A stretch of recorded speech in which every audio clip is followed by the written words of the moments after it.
心と物質 And done. Another episode of Earth, Mind, and Matter complete. Oh, hey there. So if you're listening or watching to this new episode, just know the audio is a little messed up on my end. That's on me, but I did my best to fix it. I promise it'll maybe only happen one more time in the future. How about we just start every episode like this? It'll catch most of the attention of specific viewers. I think so. They'll be like, How about we start uploading the episodes onto Pornhub? I mean, I think people do. I wouldn't know. No, I do know that there's a lot of podcasts on Pornhub. I don't know. I don't know about that stuff. What the fuck is that? We don't know. Hey, Link, would you know? No, there is a lot of what's it called? Like podcasts on porn sites now and everything. Yeah. It's from a source. You know? I think that's very clever. You know what I mean? Yeah, where it's just actually like literal podcast where it's no like nudity at all. And then I did see a clip on Instagram where some guy uploaded his like kill streak on Pornhub, and then all the comments were mad. I've seen that stuff. Like I've seen Let's Plays and just like people playing Minecraft and other shit, and I'm like, what is this? Why? I mean, it's smart. You know what I mean? And they all have like thousands of views. Yeah. He's really going to Pornhub. I mean, like, let me search up Minecraft Let's Play. Man. Sometimes you get bored, just working the algorithm. You know what I mean? It works. If it works, it works. You know what I mean? But yeah. So catch us on Pornhub. And girls. And they thems. Welcome back to the show. Zers. Those are acronyms now. Not pronouns now. Yes. What is that? The Z's. Yeah. I don't even fucking know. Yeah. I'm just trying to touch that.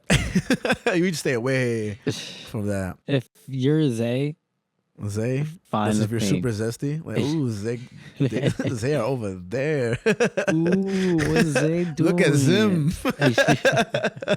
Look at Zer.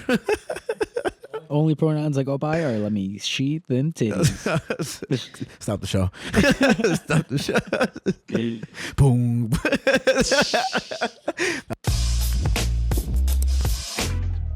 Listen, man. All I'm saying is, Frankie, I'm gonna kiss you for a while now. Yo, bro. I'm just saying. Stop the show. I know you're looking at me like. I'm telling you, man. Nah, By bro. the end of this episode, I don't know, bro. I'll think about it. If we end up on Pornhub, then maybe. Because then it's the perfect little segue. You know what I'm trying to say? But we are back. We're back here, shooting the show. Welcome back, listeners. Doing crack. Thank you for being here. Thank you for listening. If you're on the way to work, that sucks, but you'll be out of there soon. Unless you're working a double, then that sucks for you because we've been there. If only you had enough schmeckles to last you the week. Pretty much, but you don't. So work that double, work that shift. Or if you're off today and listen to us, actually very much thank you because that's a big, you know. I feel, what's up? I was just going to say, you know, we already talked about a few episodes, but we're back. Yeah, we are back. You know, this episode it just came out today. 2 weeks in a row. Today, we're shooting on Sundays now. So today, our AMC section came out, which we're doing in 2 parts. We used to have the whole show together, which would lead to episodes that were like 2, 3, 4, 5, 6 hours long. And it's kind of crazy. So now we have our news section and just our chat section. And I guess this is this one. And then our following episode will be our AMC section, which are albums, movies, and comics. Today, our album episode dropped on Chris Stone Kingfish Ingram, a great blues guitarist and artist. You should check him out. They call him Kingfish, and he's fucking incredible. That's the previous episode to this one.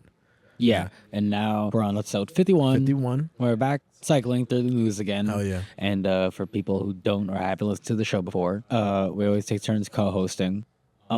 So the last 2 episodes were hosted by Frankie. This episode, I'll be hosting the news section. This episode, I'll be hosting the section. And that is Javi who's talking right now. I'm Javi. I'm Frankie.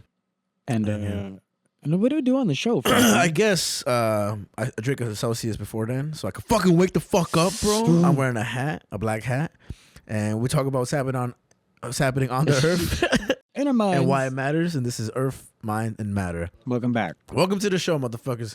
So we're happy for you to be back. This is our 2nd episode on the 2nd season. And actually, before this take, we had a first take right before this. Yeah, That shit was ass, bro. Fucking Link was like, oh, brother, this guy stinks! Probably the first time not the first time, we probably did retakes, but we don't really do retakes too often, no? pretty much just perfect. We're pretty fucking amazing at everything we do. So for us to make a mistake is kind of atrocious. Yeah, even Link was like, What the fuck? Y'all have mistakes? Hell yeah, we have mistakes. Hell yeah, bro. But now we're professionals. Fucking, we've taken the show on a long road. 50 episodes is crazy. Yeah. And just to resurface a little about the whole the hiatus thing. Yeah. We were off for a bit, Yeah. And thankfully we are still here because, not to be like that. I think I've mentioned this before in regards to it, but a lot of other podcasts kind of just fall off. And there's like a billion trillion podcasts now. And from what I heard recently, nowadays people are listening to podcasts more than ever. Yeah. It's really blown up. I was just listening. Just listening, right? To people talking shit like that. It's kind of a crazy thing. It is. It's like, I tell people who don't actually like podcasts because they're like, why am I going to sit around and listen to two assholes talk about nothing for an hour? AKA this show. And it's like, but what do you do with your friends? Yeah, that's really what it is, right? So it's just, that thing that's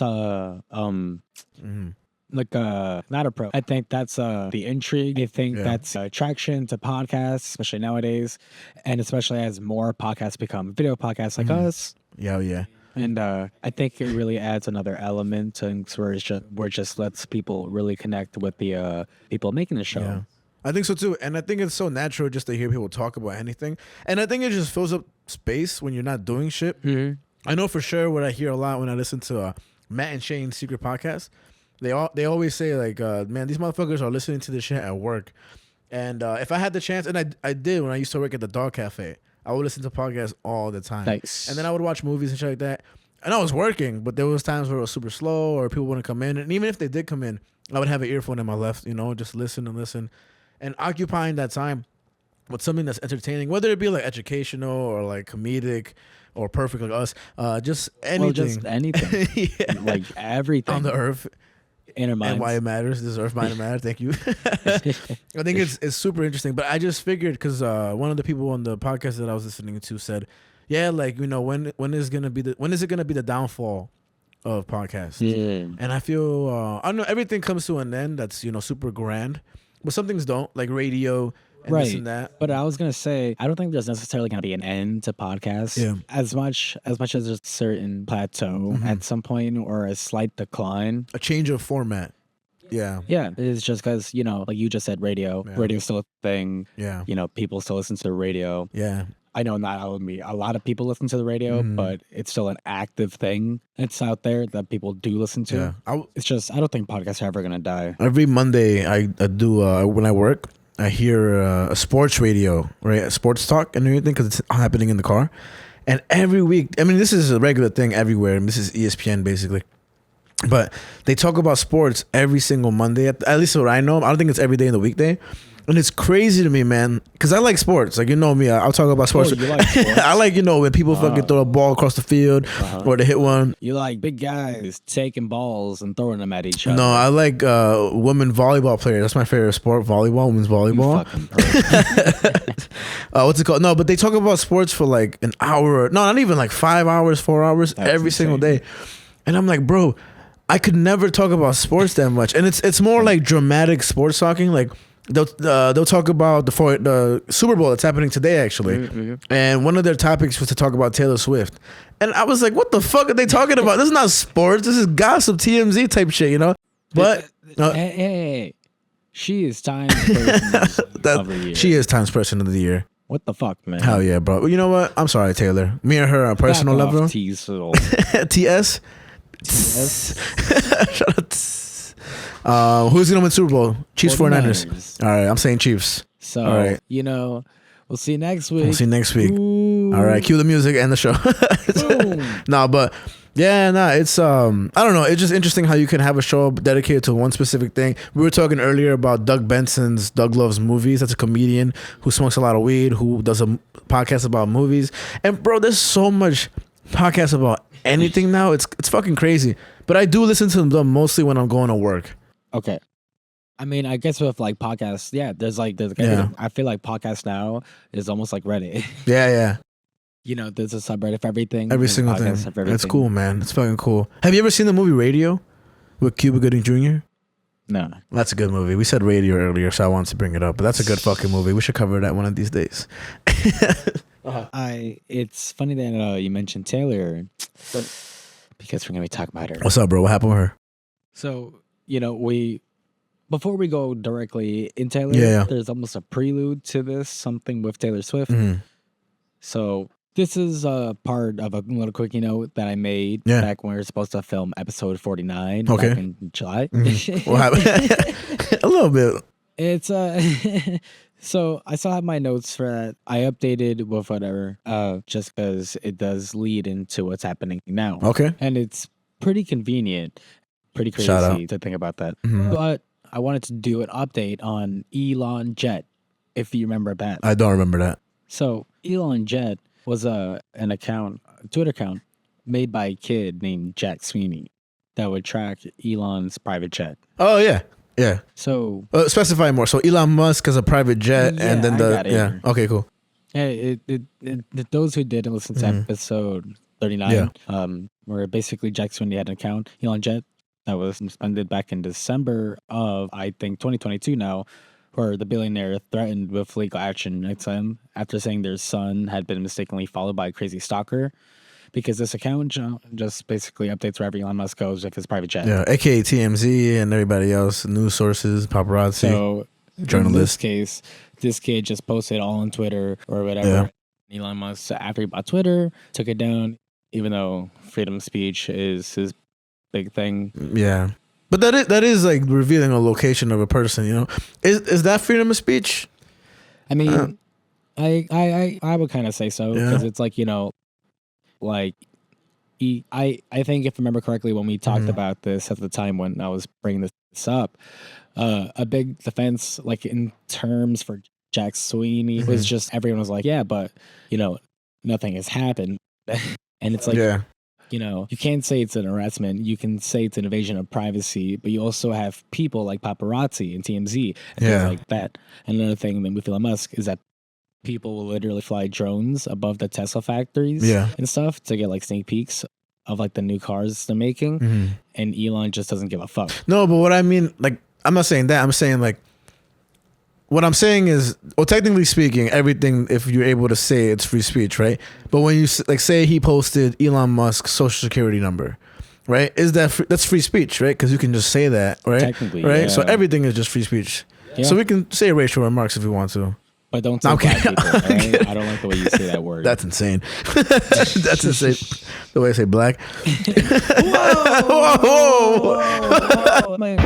FBI, open up! Nah, that's my only thing. Like, technically, you can do that. But this reminds me, not to like segue too much, but the person who was on The Mandalorian, she got fired for tweeting something. Corona. And then I remember something like that. And she's being defended by Elon Musk right now because she's suing Disney now, right? She's probably gonna lose that shit because Disney got so much money. But what happened there? What did she tweet? You know? She what did she do? I don't know. I think she was just something in defense of something. If I remember correctly, she might have been a Trump supporter or something, or like maybe like don't quote me on this. Yeah. I could Google it, but I'm not going to. Maybe definitely quoting on this. Maybe like anti-Semitic comments or something like that. Okay. Or something along those lines. But I do remember when that happened. I wasn't necessarily like upset about it. I was just kind of like, oh, she's kind of bugging out a little bit. But I think Bob Iger's response to the whole thing. CEO of the okay, I was like, who the fuck is Bob Iger? he probably just he's like, shut up. He was just like, what do you want me to say? He was like, he's like, he doesn't give a fuck. Yeah. He knows they're gonna win that. Yeah. And it's just like just such a little interesting thing. That little thing that's happening right now. It's Disney, bro. You can't sue Disney for shit, man. Yeah. Do you remember that story where some kid got eaten at Disneyland? Like, there was a kid, you could Google it real quick. Some kid got eaten by like a crocodile or alligator at Disney World. Yeah, bro, this is like a thing that happened. Yeah, it just happened. Some kid got eaten. That sucks for him, bro. The happiest place on earth? I think not. It's not a small world out there. Nah. Small meal, bro. Small. That fucking sucks. That's actually fucking terrifying, man. And you're just chilling with some Mickey Mouse ears, and all you see is little legs popping out of alligator's mouth. Timmy, no. Damn, rest in peace, that kid, though. That's actually pretty sad. What Whatever. Anyways. Yeah. But yeah. So he got Twitter because of ElonJet. Mm-hmm. But back in July, Threads launched an Instagram Oh yeah. alternative to Twitter. Yeah. And he just put ElonJet Threads. Oh, nice. And I updated this. And as of yesterday, he now has 67,000 followers. Okay. So people are really just interested into knowing where Elon Musk is going. Nice. It's just funny to me. Mm-hmm.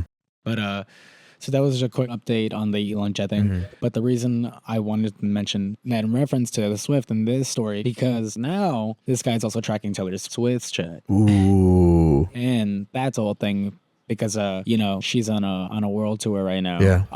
A record breaking world tour. Oh yeah. And now Taylor's suing him for invasion of privacy and harassment. Yeah. Oh, but you know what? It's actually there was a stalker that tried to break into Taylor Swift's house recently. I don't know if you heard about that. I didn't. God damn it! How you cover T-Swizzle? None of the articles I looked at mentioned that. It was like it was in news like the fucking like 2 weeks ago, a week ago. There was a stalker that's been following her. I think he had tried to break into her home, and then he got out and he did it again, or something like that. He like repeated it in action afterwards. But was she even home? You know, she's around the fucking world right now. That's what I think the fine line is now when people start breaking into your house. Like you said with Elon Musk, nothing happened, right? But now that something did happen to her, you know, you are endangering someone's life because, I mean, I don't know. I just think in general, you post people. I mean, reality, like ElonJet, kind of an asshole. Like realistically, he's an asshole. Like he's really a salty bitch. For no, like I get Elon Musk because Elon Musk tried to give him the boot, but T-Swizzle. Come on, America's sweetheart. Come on. It's just what I think is interesting about this Taylor Swift thing is that the reason people are like kind of hating on Taylor right now On TZ? on T-Swizzle. Why the reason some people are hating on her right now? Cinnamon Toast Swift. Even certain Swifties were also in agreement with this. Some people now with these jet updates should kind of like. And you're gonna roll your eyes at this. Okay. But a lot of people are talking about the emissions that are constantly being pumped out of the jet. Actually, I take that very serious. I don't know why you would think I would roll my eyes back on a very important climate matter. I think I'm very climate matters. So no, but that's a huge thing. I think. But people are bringing this up because, as we just joked around just a second ago, she was Times Person of the Year. Yeah. And it's like Taylor Times. So it really is just kind of like. It's really just that's the Person of the Year thing. That was just stupid as fuck because there's so much more important people, like Mark Wahlberg or like you could have stopped 9/11. Yeah. No, I forget. I mean, I don't even know what to think of the Person of the Year because there has to be a whole list of them where it could be like somebody important. Gandhi, right? The guy who set himself on fire for oppression, right? Yo, if you haven't looked it up yet, look up monk burning himself on fire. We were saying it early. That shit is crazy. So this monk burned himself to fight, like to make a protest and oppression.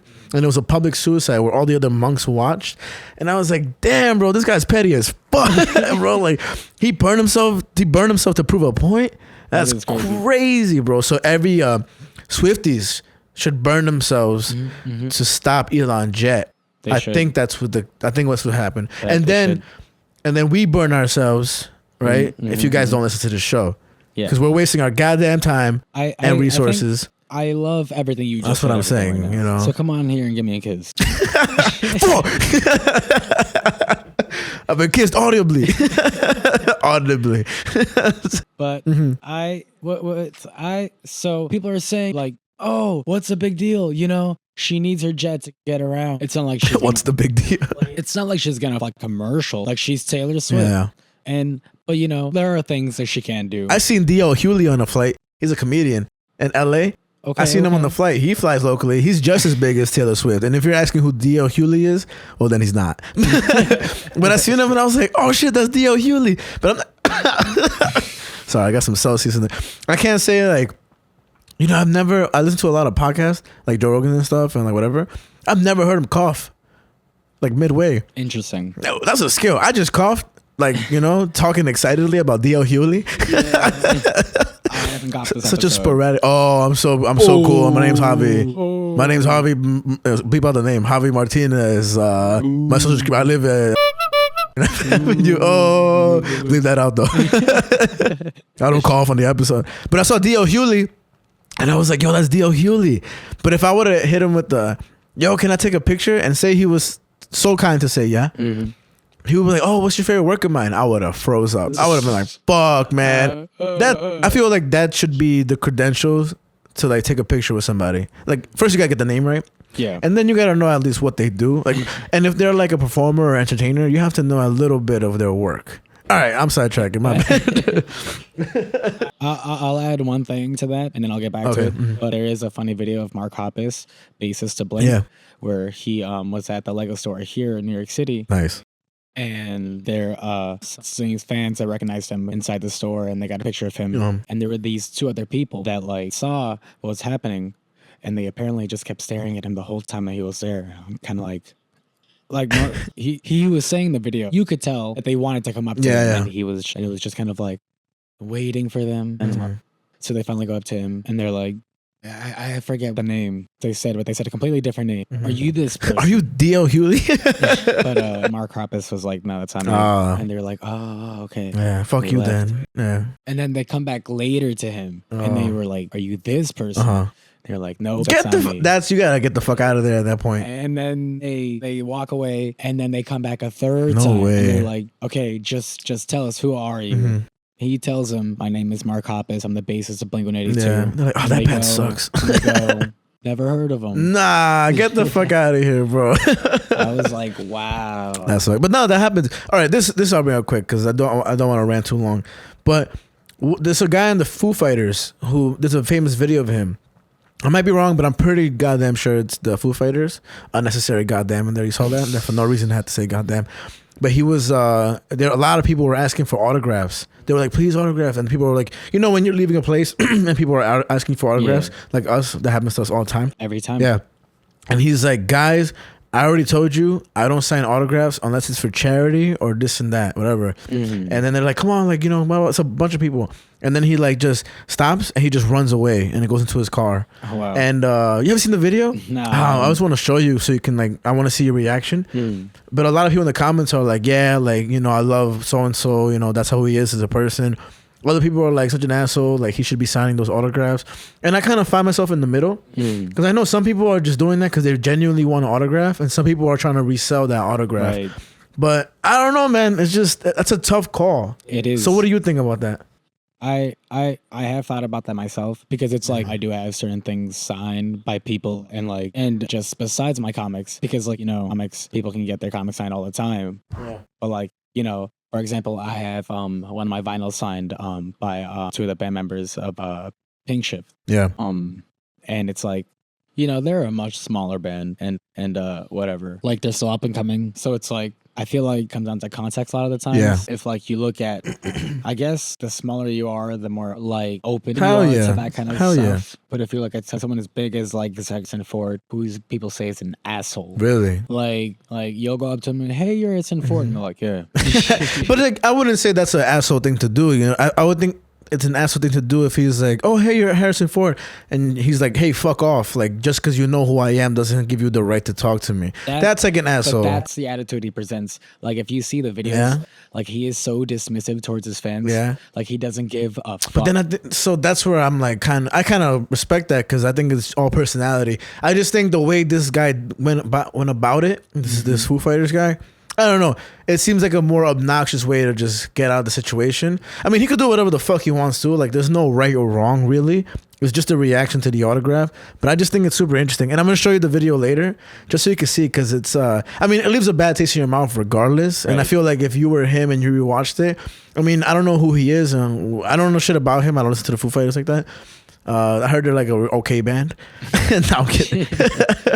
but yeah, I'll just show you later. I think you have the right to refuse, and that's you. Yeah. But fans do be waiting like crazy, and there's some hardcore people that are genuinely just dope as fuck. Yeah. And I feel bad for those that get that treatment and shit like that. Yeah. But to get back to this story, It's very, very short. Well, what I'm shot up here. Okay. You know, as we mentioned, like Swifty, she's time of the year, Mhm. time's person of the year, and all that. And like I said, what can she do instead of flying this private jet everywhere? I mean, she could easily afford a smaller one Mhm. because her jet is massive. Yeah. It fits like it's bigger than a commercial jet, airline jet. Okay. Or she could just order or just buy a more carbon emission friendly jet. Yeah. And the funny thing about this too is that she has something called carbon credits, where she basically like paid money towards charities that are like cutting down carbon emissions around the planet Yeah. to basically say, so like, okay, so I'm cutting down these carbon So I emissions. could use what I've So cut. I can use carbon emissions. Yeah. I mean, I mean, So- first of all, I think this is what. Yo, shut the fuck up, activist, man. Let her use this jet, bro. It's just when you look at the numbers, she's using more carbon emissions Yeah. than she's cutting down on. So Okay. it's just kind of like she's not even leveling it out. Yeah. She is just kind of almost like a cop out. But you know, I'm Yeah. still like trying to help the planet. Well, yeah, but I think overall, I think there's so much of the people using private jets all the time that don't have the attention that Taylor Swift has, and I just think that it's like, yo, go touch some grass. I think seriously, man, I don't know. One thing I will say, I know that I think it's Aaliyah. She's an artist who died when she was younger because she was flying a plane where I think what it was is that the luggage she had or the equipment was too heavy for the plane, and I think they told her. But I think they had to do it anyway. They had to rush, and so she got into a plane crash. She died. Damn. It's Aaliyah. You know her music. You definitely know her music. It's old school stuff. R.I.P. But I think, if anything, that's a huge thing. That's probably part of Taylor Swift's thing. I don't know if they ship the stuff and everything, but Yeah, I mean, I don't know those details. Yeah. None I mean, of I the would things assume that so. showed Why her jet is so full yeah, of I would a bunch of assume. shit. I mean, outfits. You got just shoes. But Yeah. the numbers that Yeah. I do have is that kind of like how I mentioned Mhm. is that the private jet she uses emits at least 10 times more carbon emissions than a normal commercial jet line. Good. And on top of that, her travel from Los Angeles to Tokyo, Las Vegas, on her jet released about 200,000 pounds of carbon emissions. Ah, man, I don't know. I just think there's so much more other places. I'm not saying just because other places are doing it, she's able to do it. I just think this is just today's, version of like just being upset at things, and like there's nothing you can really do than just like scream and be like, well, she's doing this and this upsets me. You know what I mean? Like, this is her decision to make, and she's at a point in her life where she can do that, and she's not doing anything illegal. So it's just criticism she's gonna face in this one corner of the world where people are just upset, and somebody's gonna throw fucking soup at the Mona Lisa for it, and they're gonna wear a shirt that says Taylor Swift, uses carbon emission, jets. Yeah. And then I personally couldn't care too much about I don't the know, story. man. I think you care, bro. I'm kidding. I'm kidding. Because like at the end of the day, Yeah. I don't give a shit about Taylor Swift. Whoa, whoa, whoa, whoa, whoa, whoa, whoa, whoa, whoa. I'm sorry, Swifties. Whoa. I'm sorry, Jonathan. But it's true. Like Yeah. there's just something about me where it's like it just doesn't click with me with the obsession of Taylor Swift. Yeah, I don't And know it's like- when she got so huge. And it's like, it sounds hypocritical because like I'm obsessed with shit too as well. Yeah. I understand, but I also don't. I'm always like, what? Yeah. Like, I will say, I don't think her music is to a point where it's like, whoa. I think she's just. It actually does baffle me her hugeness, and it's crazy how I just mentioned the radio show that talks about Taylor Swift. Yeah. This is us now. Yeah. But it's crazy to me how she blew up so fast. In terms of, I felt like 2 years ago nobody was really talking about her, and then out of nowhere, like she became this huge, ginormous, phenom. she's big. She's right. She's not round. She's Taylor. Taylor. I don't know. But I don't think her music is that incredible. I don't think so. She won, I think, the album of the year, and I don't. I think like what broke a record for Yeah. like now she has the most Grammys for album of the year. Or something. I don't know. I don't know. She's just a country singer. Rest in peace, Toby Keith. I never really listened to him, but you know who Toby Keith is? Well, he died. Something with the red solo cup and everything. Yeah.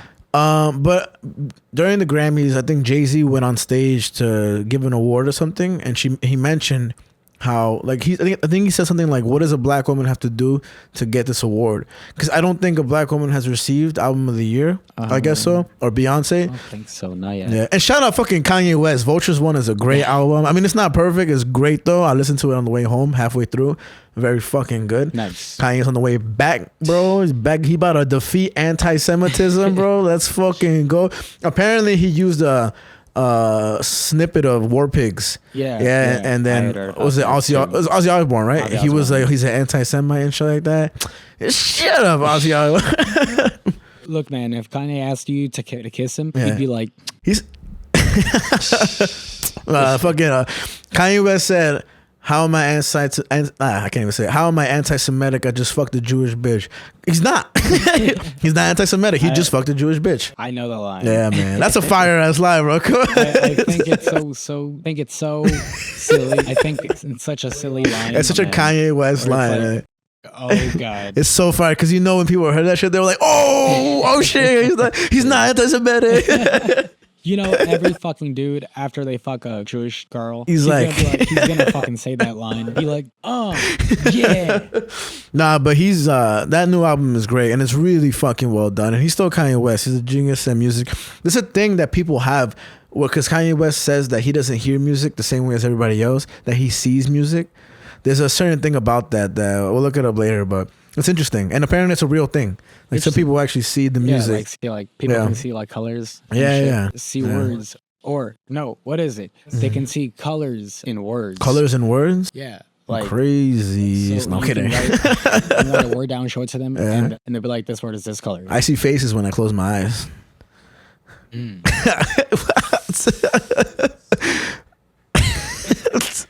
Oh man. Oh shit. Here we go again. Again with the bullshit. One time, I mean, a couple times I've woken up laughing because I've had You told me this. I've never said this on a podcast, and I feel like I shouldn't have. But one time, people can be like, "Yo, he's crazy." Probably. Name a genius that ain't crazy. One time, I woke up laughing, and I decided to tell my friend at work. I was like, because he was telling me some shit about himself, so I was like, I think this is the perfect time to whoop this out. And so I was like, "Yo, one time, bro, I woke up laughing because I had a dream that was so funny that I woke up laughing." And he laughed and he was like, "Yeah, you probably should have told people." I was like, "Oh." He's like, yeah, I was just joking. About that, nah, but I do, and it's fucking so funny, bro. It's fucking hilarious. Yeah, I just be having funny ass dreams, bro. I just be having dreams that make me laugh. Yeah, anyway, You make yourself laugh too much. I do, bro. I don't give a fuck. But I think that's why we get along, because I make myself laugh with my dumb shit. That's what I'm So saying, bro. You gotta just enjoy it. I hope one of you motherfuckers wakes up laughing so we can resemble our minds. dun, dun, dun. All right, but we back. But Let's go, little beehole. I have a pretty juicy news story for you. Oh shit. So juicy today. This story so fucking juicy. Okay. Because this is kind of an Earth Mind Matter exclusive. Oh shit. What That's the fuck? I got this from an insider source. No way. I'm so serious. I'm so goddamn serious. Unnecessary. Not necessary. Goddamn in there. All right. What happened? This they're gonna go by the name Connor. So everything that was shared with me, their name is Connor. Shout out Connor. You guys can fucking pay suspect. What the fuck are we about to hear, bro? So you've been going to the movies a lot. I have every Tuesday. Have you been seeing the trailers, or have you seen the movie yet? Argylle. Argylle, maybe I have my earphones in there in the trailers, but I watched them. What is it? Argylle is a new movie that just came out. I ran down here, came out on February 2nd. Yeah. And it has a huge cast. It has a big director attached to What it. are the cast members? It's got fucking Henry Cavill, Sam Rockwell, Bryce Dallas Howard, Bryan Cranston, Captain O'Hara, John Cena, What even the Samuel fuck? Jackson, and Dua Lipa. Oh, Argylle. Yeah. You know what? It's I've actually seen that trailer last year.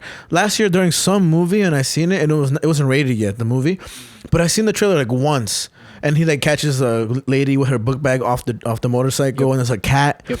Yeah, no, I seen it, but to me, every time I watch the trailer, I'm like, what the fuck is this? Like, it's so strange. So Yeah, so I wasn't that impressed with the trailer, I will say. there's a whole little debacle kind of behind the scenes in terms of production and Yeah. everything from this movie, which is just found super interesting. Okay. So basically, going on the timeline of things, before I even get into timeline, actually, Mm-hmm. I have to sort of preface this with, for you and the audience to understand kind of how film is produced in a very specific way, because what this movie is an adaptation of a book. Okay. So what a lot of companies do is that I got the rights. basically that where these books haven't come out yet, be optioned to be adapted to film. Wow. Because the film world today is so fixated on adaptations Yeah. and franchises and sequels. Remakes. And so they are trying to find whatever they can to adapt, because Hollywood is not that original nowadays. Yeah, 100%. So back in Martin Scorsese. I looked at the wrong camera. Oh, he adapted Killers of the Flower Moon, which is a book, actually. Yes. Okay. So this goes back to July of 2021. Okay. So scouts, which are people who find these book options to read what's the word? I don't know, bro. I'm the one listening. It's like a transcript. And Okay. So they read these book transcripts. I'm not, in that moment, you were thinking of what the word was, and I just looked at you, and I wasn't trying at all. In my head, I was just like, he'll get it. I got it. Thanks, man. But yeah, so they'll read these book transcripts, Okay. and it'll just say, hey, you know what? This could be good for like a movie or whatever the case. Okay. So scouts saw that in July of 2021. This book just came out of nowhere. Argylle. It's called Argylle as well? Argylle. Okay. Came out of left field. No one had ever heard of this book, and it got listed down in the database, ready to be optioned by Matthew Vaughn. And Matthew Vaughn is a director. He's more famously known for doing Kingsman, Wanted, Kick-Ass, Wanted was dope. X-Men First Class, and Days of Future Past. So That's why this movie's so epic looking. yeah, he's a pretty big name, and the logline in the movie in the database is pretty basic. It just follows that it's a spy novel. Follows the world's greatest spy, Argylle, as he is caught up in a globe-trotting adventure. Spoiler alert. Super basic. And so what happened is that it immediately made headlines at the time back in July, because it was optioned by Matthew Vaughn, but the project was also bought by Apple for $200 million. Wow. So Jesus Christ. And the same day it got on the database, it was also attached with this cast in that moment. Okay. So somehow They already knew the cast members they wanted when the thing got called? not even that. They already signed on for the film. So somehow Matthew Vaughn found this book first, Yeah. brought it to distributors and studios, and somehow did this with the aforementioned massive cast Yeah. already set for the film. And just no one knows where this book came from. And the crazy thing on top of that is that people were shocked by this. Again, no one had heard of it, Yeah. but no one knew who the author was. I was just about to ask, like, who the fuck is the author? The author went by a pseudonym. Connor. It was Connor. Is it? Nah. But yeah, so just don't know who wrote this book, where it came from. Probably a Zerzay. No one could even read the book because it had already been brought Purchased. by Universal. Wow. So no one could read the book or the transcript of the book. So no one knew what the fuck this movie was. It just had a big cast attached to it and this big director. Okay. And it's just, people were like, what the fuck? Gotcha. And so, a year passes by, a couple years pass by, and the trailers start coming out in theaters. And this is really funny, but with the trailers came a massive speculation. Taylor Swift being involved in the project. What the It always comes back to Always has. Cinnamon Toast Swift. I want to come up with a real good name. Cause Cinnamon Toast Swift is okay. But I'll come It's with okay. It's all right. the Swiffer Sweeper Swift. No, that sounds great. That was good, impressive though. That's skills, right? Swiffer Sweeper Swift. Was it Sari sells seashells by the seashore? Shut up. All right, good. How's that for a tongue twister? That was a crazy plot twist out of fucking nowhere, though. I will say, like, I was mad, like, whoa. And then Taylor Swift, I'm like, oh my god, she came in crashing with her carbon emission jet. It's in the story. Oh, okay. So now there's massive speculation that she might be attached to the project. Billionaire Taylor Swift. People were saying that maybe that Kelly Conway, who is written as a pseudonym as the author, Okay. who is also the main character of the movie, that plays by Bryce Dallas Howard. Okay. the main character essentially has a Taylor Swift vibe to them. And that's what Okay. people are gathering from the trailers. And those things is that her wavy red hair was similar to a wig Taylor used once. Okay. The big cozy cardigan that she wears could just be a nod to her song Cardigan. And most importantly, the cat in the movie is the same breed of Taylor's cats. Okay, the cat does it for me, but everything else seems like white girl shit. And so all these similarities led certain Swifties to believe that Taylor, in the midst of, again, her record-breaking world tour, Yeah. somehow found the time to write a spy novel in complete secrecy. Oh, they think she wrote it? Yes. Yo, if she did, dumb props. I'll get a Taylor Swift tattoo on my nipples right now, bro. I swear to God. That's crazy. People are seriously fucking wondering, fuck, is Taylor Swift actually writing this shit? That'd be actually dope as fuck if she wrote a book. But also, it would also be like the way to just have a movie gotten for you. Like it wasn't really that'd be crazy. So That'd be the trailers crazy. have been coming on. Yeah. And with the trailers, most people are making speculations of just like, yo, Yeah. who the fuck wrote this fucking book? And no one knew. Yeah. And so, I hope it's Jonathan.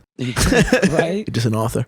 But yeah, and like I said, the trailers started coming on maybe a year before the movie, so people Yeah. kind of got sick of the trailers. They'd be like, Yeah, "Oh my god, I know this movie's coming That's out." what I'm saying. When I seen the trailer at first, I was again. Have you seen the trailer?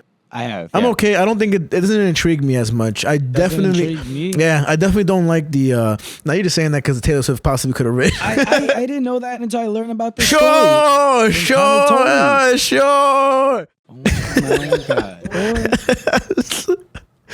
All right. I'm gonna kiss you. Nah, bro, I gotta pee, bro. Continue though. Continue. But so, and yeah, the trailers being overplayed, people were kind of getting sick of Yeah. it, and they were just kind of like, I'm done with this movie, and it's not even out yet. Okay. And then on January 4th, the book comes out and makes no splash. No one gave a shit. It was about still this called movie. Argylle? It was still Oh. called Argylle. Okay. The author is still a mystery. And then a month later, February 2nd, the film comes out. And the film is complete basura. Ah, okay. Complete I trash. had the good inkling that, and you know what? Trash trailers usually are an indication now for me that it's gonna be a good movie. That's what I thought about Get Out. Get Out, its trailer was complete garbage. Everything Everywhere All at Once, I thought was gonna be complete garbage. Both of them ended up being fucking phenomenal movies. I can't think of another one, but definitely when I see a bad trailer, I'm like, I'm gonna watch that shit. But when I seen Argyle's trailer, I was like, this looks ridiculous. This looks so Yeah. dumb. So that, like I mentioned before, in terms of option for $200 million, Yeah, opening weekend, it made 17.4. that's insane. No that's one insane. went to go see this movie. Yeah, So it was a massive fucking flop. yeah. And during the weekend, the opening weekend, I guess, maybe like to try to get people to watch it, Yeah. the author of the book was finally revealed. Ooh. So the book being sold by the pseudonym originally of Ellie Conway, which is the main character to Argylle. Yeah. And but the author was revealed to actually be two authors, a collaboration. Ooh. Earth, Mind, and Matter. Oh shit! Oh, we wrote it. When? What was it? But it was written by an Australian novelist and screenwriter Ah. Terry Hayes with British author Tammy Cohen. Even worse. No I'm kidding. Connor's telling me that now with this story, Wait, what were the names again? Sorry, I didn't listen. Terry Hayes and Tammy Cohen. Terry Hayes and Tanny Cohen. And so Connor's telling me is that now Terry Hayes getting a lot of his books being optioned out to other distributors and studios. Now with this announcement that he wrote this. Okay. So, which is just interesting. But even though the movie bombed, he's still getting offers. That's fucking weird. And we'll get into the movie in a second. Yeah. But now with the release of both the book and the film, something that was also realized was that the film isn't a direct adaptation of the book. Okay. And so it's even more like baffling of like, what is this? Well, also I could see how a studio could fuck up the adaptation. You know what I mean? Well, it's just what I mean. It's not an adaptation not at an all. adaptation at all. So they just kind of like took the name.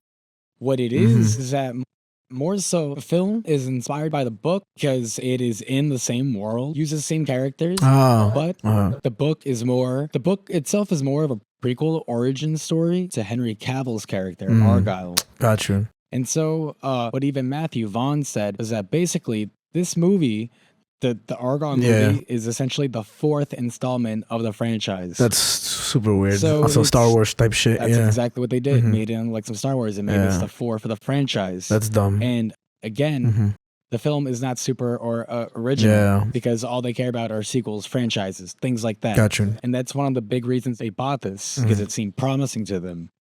Interesting. Now, why does this movie suck? I mean, that's just opinion, but it probably sucks. So from what I was told by Connor, Yeah. the thing about this movie is that it follows this main character, Ellie Conway. She's writing these spy novels. Okay. And the movie is very meta. And essentially, there are times where it's like there are characters saying their lines and they stop saying their lines because the character, Ellie Conway, hasn't written the next line yet of the book. Okay. So it's essentially like she's writing reality in a way. Yeah. And so from what was told at me is that the movie is very clever in terms of that it makes fun of just generic books. Yeah. That like it's supposed to sort of be bad on purpose because she's not a good author. So So I feel like regardless, it should be good. so it's You like, know? it's like There are things that are bad that are good. You know what I mean? They're like on purpose. Like, what's that movie that James Franco did? Not him, but like, you know. Disaster Yeah, Artist. isn't that the whole point of that? Like, there was such a bad movie that it was Well, like. the Disaster Artist was just focused on a movie, The Room, which is a bad Yeah. movie. But the Disaster Artist It's the itself, director focus, right? yeah, I mean, I actually do like that movie. I'm trying to think of something that's like bad but people will love, but it's supposed not like a movie. Hate it so much you love it type of thing. Yeah, like more so it's supposed to be like that. exactly. It's just structured like that. Yeah, because there's shit that's bad that you're like, yeah, but I love this shit, bro. Like Yeah. I don't think this is a bad movie, but White Chicks has a terrible rating on Rotten Tomatoes. But that's a great movie. Rotten Tomatoes is just fucking stupid as fuck because White Chicks fucking funny. But you know what I'm trying to say, right? Yeah. Okay. So it's just what I think is interesting about that is that Connor was telling me that as a person who works in this industry and happens to read books, he enjoyed those like things about the movie that kind of like that played on the fact that it purposely plays on classic like generic novel tropes. Okay. And so it's just what Connor was saying is that he feels the movie is more so for people who actually Read. it. So It's what you think of the novels that you don't read regardless. Like this is what you think of a novel. But is it more in reference to like famous novels that are like very popular? Or Yes. okay, Yeah, so what you would think of in cliche and definitely- trending. It's like a mix and match type of like a grab bag of similar like spy, like thriller movies and Gotcha. copies it. And it does that intentionally. But Is that kind of like Mission Impossible? Because it's not a spy movie though, right? it is. But Mission Impossible is way serious. I know you like Mission Impossible. It's so good. Like I would say that it is, but this movie is actually so good. Yeah. I actually saw Mission Impossible, the most recent one, the first part on the plane, and I didn't wear earphones. I just had it on because the plane had it on. But spoiler, skip like 10 seconds alert. I had 25 seconds. All right. Where Tom Cruise pulls the face off his face. I'm like, this is crazy. They've been doing it since the first one. This is insane. But I also heard in the first one that it's kind of like he follows a girl into the bathroom in one of the scenes. I can't Okay, remember. all right. I've seen it in a We'll while. cover those movies one of these days. All right. But yeah, it's like people just don't like this movie because it's really ass. And as the movie progresses, Connor tells me it does just generally get bad. Okay. Like by the end of the movie, it just gets completely ridiculous and just like dumb and just not a good movie anymore. Okay. Or a somewhat good movie. Yeah. And crazy thing, like I mentioned before, is that they made this in the that this is the fourth installment of this franchise, and whatever the case is. And for people who have seen the movie, you can see about how it very much so sets up a whole line of sequels. Okay. But not only that, there's a post-credit scene that attaches funny. it to another film universe. Get the that's fuck out of owned here. By different production company. So again, Yeah. Universal made this movie. The other universe in post-credit Warner scene Bros. is a 20th Century Fox. This is so weird, man. What the fuck is happening with this movie? Yeah. And the fact that it's bad. Yeah, and so it's really like, and even Connor doesn't know how they ever made this because Connor works for Fox. Yeah. And he never heard of this until he saw the movie and then saw the post-credit scene, and he was like, "What the fuck?" That's interesting. So it's and I find it so interesting, Yeah. and just like, who were the people behind this making this movie? Yeah. why is it so secretive? And like, why is it so unorthodox?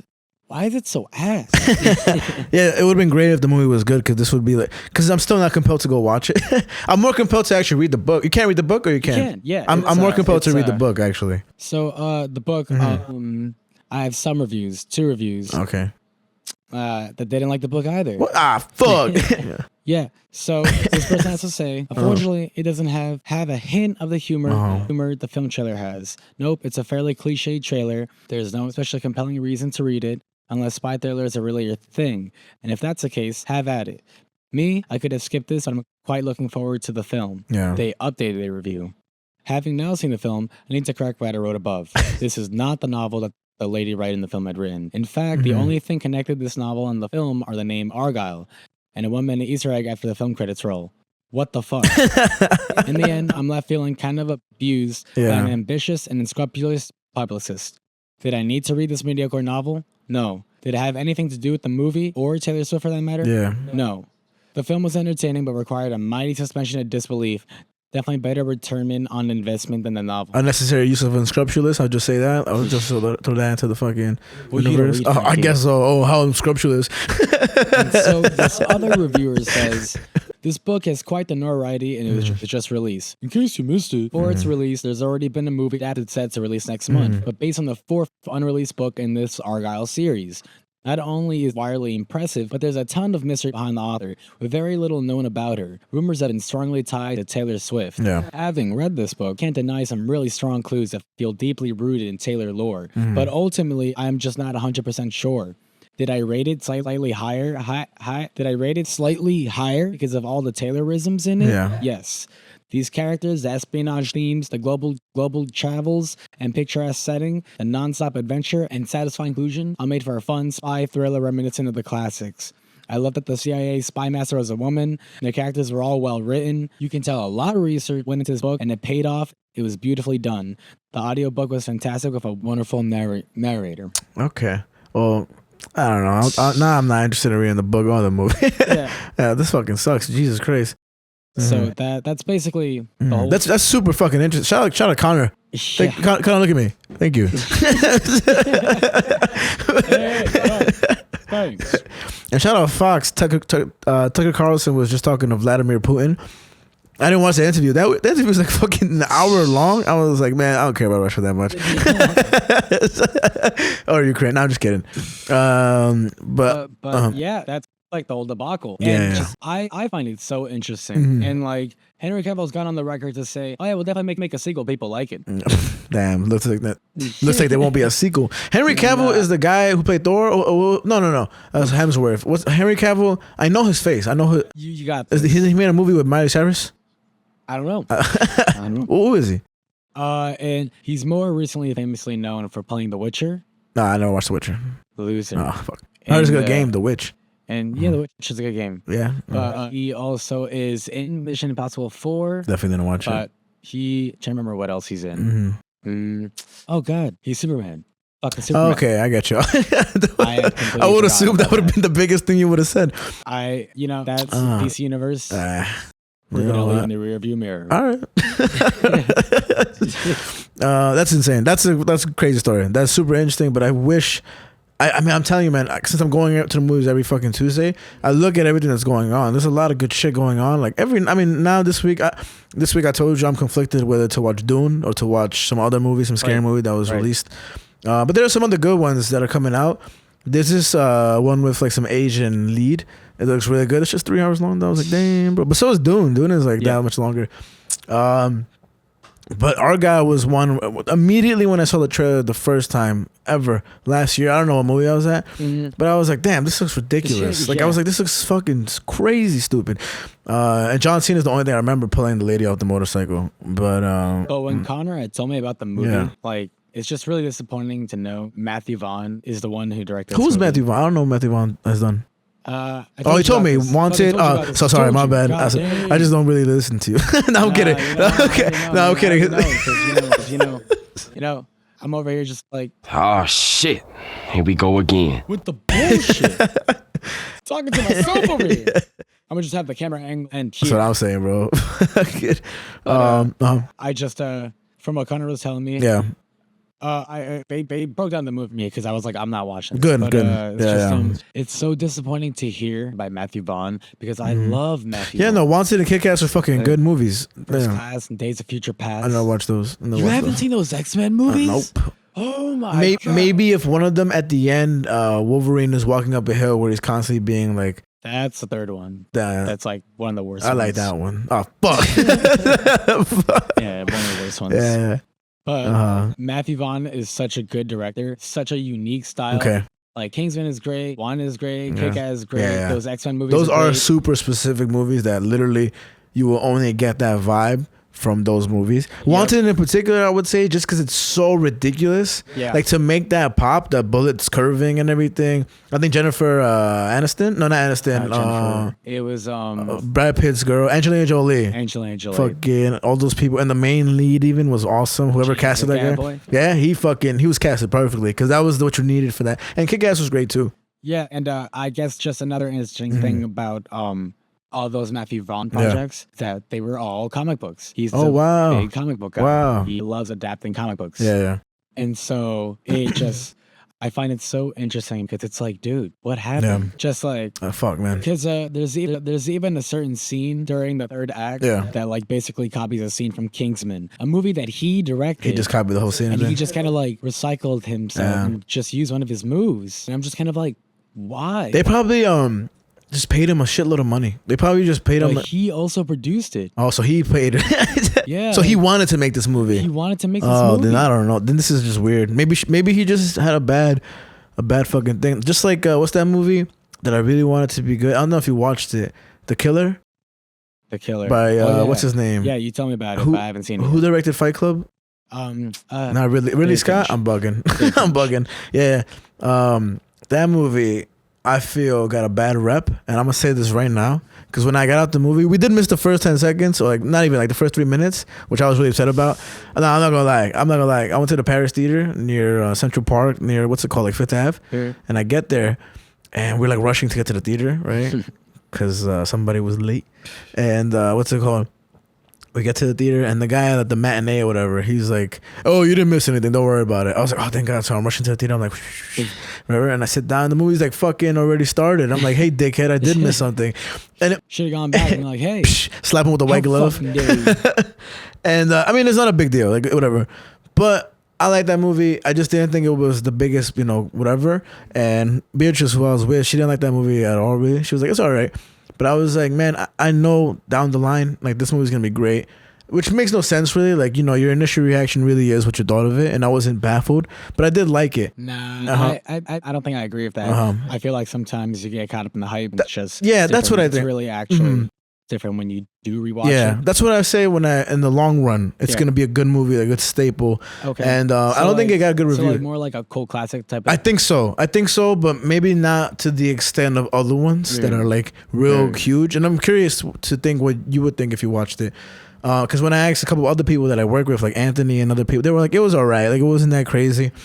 But I think it was just in of itself, whatever. Just, I really was fucking hoping for it like crazy. And the poster was amazing. It's also based off a book. Okay. And so that I would read, but it's crazy. But I really encourage everyone that's listening, if you are listening, and you go watch Zone of Interest, and then tell me what you think afterwards. and just, you gotta watch the trailer, man. The trailer for that movie is fucking crazy. But I won't say much about it. And go watch Poor Things. Poor Things is probably not gonna be in theaters that much longer. Yeah. It's one of the best movies you ever fucking see. You saw it already? Nah, it's still happening. Oh man, you gotta go see that I know movie. it's not going to be in theaters much longer, Yeah, so I got to go. Go and now you're home. You fucking Nighthawk Cinema might have it. It's fucking great. Beatrice just saw it yesterday. She was blown away, and Emma Stone really fucking killed that shit, man. I was really just, I'm so happy I went to go watch that, and that's why I'm happy I'm going to movies more often now, just to fucking catch the shit in the theaters. Yep. When I saw The Boy and the Heron, I didn't know that the seats were heated. So I was, bro. So 34th Street, I'd be falling asleep. bro. 34th Street AMC. It has, oh my god, bro. What's it called? there was this thing on the side that said heat, right? But I was like, nah, it's not gonna whatever. And so midway through the movie, I'm like, hi, I'm watching and stuff like that. And I'm like, I was pretty high, bro. I was pretty high. Like, I took a big ass hit in the bathroom, and I was like, this is way too much for me right now. And so I go back to the theater. I'm like all introspective and shit like that. And then like midway through the movie, I start feeling my back get real steamy hot. And I was like, yo, what the fuck is happening? I look over, the shit is mad red. I'm like, God damn, bro, this shit is hot as fuck. I mean, cooking it. Bitch. It was super cozy though. And I was hot. Did you watch movies subbed or dubbed? Subbed. So, cause don't get me wrong, I know a lot of people have a real big preference. Like people like sub way more now. And even myself, when I used to watch like Naruto and all these other animes, or Naruto, whatever we call it, I would watch it dub. I still watch Naruto dub. I do like the voices for Naruto dub. But Brian, shout out Brian, he put me on to watching things subbed. OD. And I think recently watching, what's the fucking anime called? God damn it. It's like a Vikings anime. Just right now. Something Saga, right? Yeah, Vinland Saga. So watching that one and then a bunch more other stuff, you really get to appreciate what they're trying to do director wise when you listen to it in their actual voice. Because that's like watching something that's, you know, spoken in English and then you hear it in Italian. And, you know, it doesn't lose the essence in terms of, you know, the script, because, you know, what they say is so crucial. Right. But I do think things get lost in translation. And that's why, yeah, man. So it was a great movie to watch. I mean, we talked about it. We were okay with The Boy and the Heron. Yeah. I do think it was a good movie, though. I watched it dub because I wanted to hear the voice cast. Oh, because okay. Because Robert Pattinson is a heron. No way. Yeah, dude. What? And he sounds fucking insane. He sounds nothing like Get Robert the fuck Pattinson. out of it. Damn, so you didn't watch it sub I didn't watch then? it sub. Oh, wow. I'm so curious at what you think of the Heron in Japanese then. Because do an impression of Robert Pattinson. Oh my god, man. Like the closest you can. Just him? Yeah. Oh, no. No, like of the Heron. He kind of sounds like this. Exactly. That's actually fucking perfect, because that's how they did it in the Japanese one. Okay. But he talking like this, like that. Like, you know, like it was, I expected that motherfucker to talk all like heavenly and soothingly, because how elegant it was flying in the air. But no, yeah, that's actually exactly how these motherfuckers. Literally, we just did the versions of the Heron. But man, I that movie. I mean, I still think it was very good. I know that you said it was like, you know, all right with it. I just think there was definitely. I think we spoke about it. We spoke about it earlier. That's why we can't really like recapture that whole conversation. But it definitely has some missing elements. But I was gonna say that like even for the sub dub conversation, kind of like I'm pretty strong in watching sub against dub. The only thing that I started watching dub recently is One Piece, just because Lucas had started watching it because he kind of wanted to watch it in the background a little bit while I did other stuff, and I just started watching with him. And by the time that we caught up, he caught up to the episode where he ended the manga. Yeah, in episode 20. Nice. So I just kept watching in dub because I was like, you know, I've already just been watching like that, this, yeah. and just stick to it. I have tried watching sub, but there's almost something weird mental thing where it's like I can't unhear the dub version, and it's like, yeah, you get so attached to those characters. Yeah, so say that voice with this character now and just change it, just messes with me too much mentally. No, it's just I'm just watching One Piece dub, but I do like the voice actors to One Piece even in dub. Luffy's character sounds so funny to me. I will say, I actually watched Vinland Saga dubbed for the first 2 seasons, so I'm bugging. No, for the first season I watched it dubbed, and then for the second season, at one point you don't get to watch it dubbed no more. You have to watch it sub. Right, because the episodes aren't out yet. Exactly. Well, yeah, like dub wise, you know, they're only sub. So then hearing it like that, like again, you do get to appreciate it so much more. There is another great movie that's anime like. It's a very famous studio that produced it. It's called Beast, I think. I don't know if we talked about it before, but it's a Beauty and the Beast basically adaptation. Oh yeah, you have mentioned this. It's so good. And and I went to the Williamsburg Cinema to watch this, so their quality of, you know, movie theater, like in terms of visual, isn't the greatest, I would say. because I watched Nope there. Arco Pro. Basically, I watched Nope there, and then I was like, I felt bad because I told Beatrice, I was like, I wish we got to watch this in laser at AMC because Nope really requires some like real good color to make it pop. Yo, that shit was crazy. Bro, I can imagine, man. The most I got was laser. I think I was in Philly with Brian. Shout out Brian. And then I watched it in Williamsburg Cinema, and I was like, you don't get half the magic, not even close in terms of like, because modern film, but this anime film was. Go watch Beast. I hope I'm not fucking up the name. If I am, we'll fix it in post. But it's so good, and I watched it in Japanese, and it's fucking incredible, man. It's so visually everything. But yeah, I'm definitely excited to watch Dune Part 2. Yeah. I haven't got my ticket yet, but I'm watching that shit in IMAX. I'm gonna watch the first one. I think so. Because the first one in IMAX looked crazy. Yeah. Because something that the director does, Denis Villeneuve, is that he takes a play from Christopher Nolan where he films his films in IMAX. Okay. So nice. Like Expensive. Yeah, and it's like perfectly formatted for IMAX. A majority of the film is just that massive fucking screen. Jesus Christ. It was fucking insane. Yeah. So good. I'm probably gonna end up watching it. One, because I don't know if we're gonna cover it on the podcast anytime in the future. I'm sure we have many episodes to come, so probably. Yeah. And I'm curious, but also what made me. I mean, I'm gonna sound like a hypocrite because actually, speaking of Nolan, like Oppenheimer had so much stars, and when I see Dune, so much stars. Even though I know the first one of the little mini criticisms was that Zendaya was only in it for like 15 minutes or like 5 minutes, which is a funny criticism, you know. But they did use her to promote the movie like crazy. They did. Yeah. So for her to only be in it so little, kind of like a dickhead move of the movie. And that actually happened with Argylle. Yeah. Like certain characters, like Bryan Cranston probably. like Samuel Jackson, Dua Lipa, and Captain O'Hara, barely in the movie. Yeah, and I feel that's kind of fucked up when you do that because some people really admire those characters, you know, and when you fucking just take them away, or like they're in one scene drinking a sip of coffee, like saying like motherfucker, you know what I mean? Like it's like not worth it to go. So Definitely. I don't like that. But I also, when I see like Florence Pugh, that's her name. Right? I didn't know she was British. She has a British accent. Yeah. So Florence Pugh, Zendaya, Timothée Chalamet. Who else? Dave Bautista, Dave Josh Bautista. Brolin. Yeah, a bunch of these people. I'm curious to see because these are younger people that are like huge names. But I think Florence Pugh is a great actor. She's so good, bro. She is. What's it called? Zendaya, I don't know how good of an actress she is. I have no idea what she's been in. Spider-Man, but Spider-Man's like, you know. I haven't seen Euphoria yet, but love Euphoria. I'm not watching that shit. That shit looks boring as fuck, bro. I'm not gonna lie. Love that shit. Yeah, I know, but I think it's a hype and it has sex. It's like Degrassi. It's basically Degrassi. I mean, that's what I've gathered. Degrassi was good, by the way. I'm not shit on Degrassi. I think it was good. Oh, but you shit on Euphoria. A lot. How dare you do something for the modern audience? HBO, what the fuck? God, why don't you just reboot Degrassi? Degrassi. Shout out Drake. Crippled. Yeah. You get shot. I don't like how you said crippled right there. Come on, baby girl. God damn it, bro. Tired of being kids on this podcast. Nah, bro, it's Sunday. Get the fuck out of my face.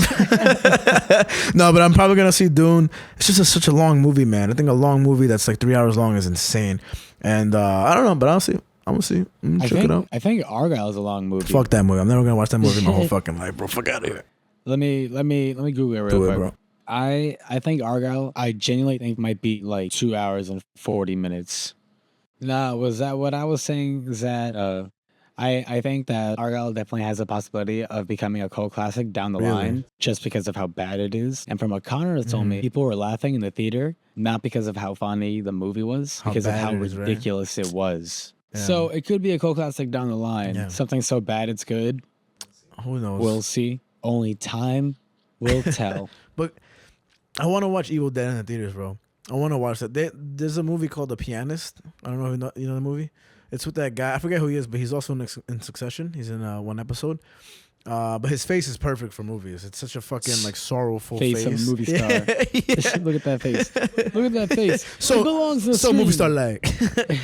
There's this ongoing joke in BoJack where there's like this agent. She loves Todd, Aaron Paul's character, even though he looks like what he does. And she every time she sees him, she starts pinching his cheeks. Yeah. Oh my gosh, look at him, he's so cute. Oh God, he's so great, he's so lovely. And he's like, oh wow. Just Matt flattered. Yeah. It happens throughout the entire show, and it's so random. and she's the only one that acts like that towards him, and it's so It's funny. mad funny.